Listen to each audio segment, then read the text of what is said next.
Hello brother, আসসালামু আলাইকুম। আসলে সবাই ভালো আছেন। জেডএম ইঞ্জিনিয়ারিং এন্ড কনস্ট্রাকশনের পক্ষ থেকে সবাইকে সুস্বাগতম। আমি ইঞ্জিনিয়ার জিহাদ। তো দেখতে পাচ্ছেন যে আমার একটা সাইটে কিন্তু আজকে স্ল্যাব কাস্টিং এর কাজ চলতেছে। তো এই স্ল্যাব কাস্টিং এর কাজের ক্ষেত্রে আজকে গুড়ি গুড়ি বৃষ্টি হওয়ার কারণে বিভিন্ন সমস্যার সম্মুখীন হতে হচ্ছে। এই যে ঢালাইকৃত সারফেসটা আছে, বৃষ্টি আসলে আবার পলিথিন দিয়ে, এই যে দেখতে পাচ্ছেন যে এই যে পলিথিন রেখে দিচ্ছি, এই পলিথিন দিয়ে কিন্তু আবার ঢেকে দেওয়া লাগতেছে।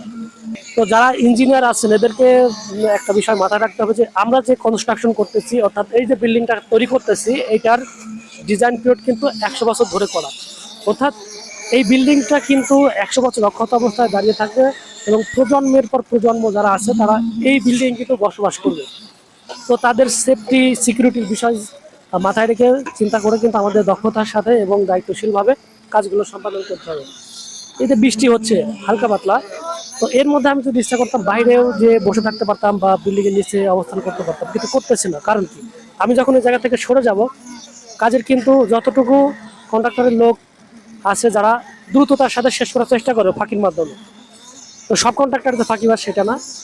কন্ট্রাক্টররা সহজে ফাঁকিবাজ দিতে চায় না, কিন্তু যারা লেবার আছে এরা দ্রুত কাজ শেষ করলে এদের যেহেতু ওয়ার্কিং টাইম শেষ, কাজ শেষ করার সাথে সাথে যেন দ্রুত করতে চায়।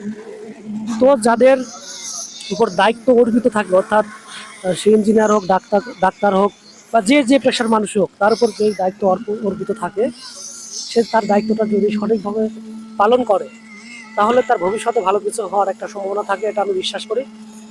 তো আমার পেশাগত দিক দিয়ে যেমন এই যে বিল্ডিং এর কাজগুলো আমি করি, এগুলো কিন্তু সর্বোচ্চ এফোর্ট দিয়ে কাজ করার চেষ্টা করি যেন পরবর্তীতে কোনো সমস্যার সম্মুখীন না হতে হয়। তো দেখতে পাচ্ছেন এই যে কাস্টিং এর কাজগুলো চলতেছে, এই যে ভাইব্রেটিং এর কাজ চলতেছে, এই যে এইদিকে কাজ ফিনিশিং দিচ্ছে, হ্যাঁ, ফিনিশিং গুলা দিচ্ছে, কাজ চলতেছে, ও যে ওইদিকে ভাইব্রেটিং এর কাজ চলতেছে। তো এই কাজগুলো নিজে থেকে যে সকল ইঞ্জিনিয়াররা মনিটরিং করে, ভালোভাবে নিজের কাজ মনে করে, অবশ্যই তাদের কাজ অনেক ভালো মানের হয়।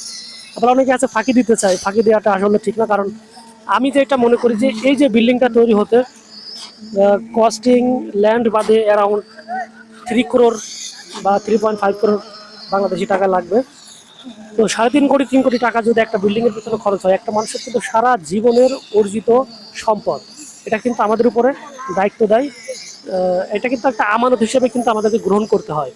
তো সেক্ষেত্রে এই কাজগুলো করার সময় আমাদেরকে অবশ্যই সতর্কতার সাথে কাজগুলো করতে হবে, আমানত হিসাবে মনে করে কাজগুলো করতে হবে যে তার যেন এই টাকাগুলো যেন ড্যামারেজ না হয় মালিক পক্ষ। ঠিক আছে, সবাই যারা এই মন মানসিকতা নিয়ে কাজ করে অবশ্যই তাদের কোনো কাজের কিন্তু কোনো অভাব হয় না। তো সবাই ভালো থাকবেন, সুস্থ থাকবেন, আমার জন্য দোয়া করবেন। আল্লাহ হাফেজ।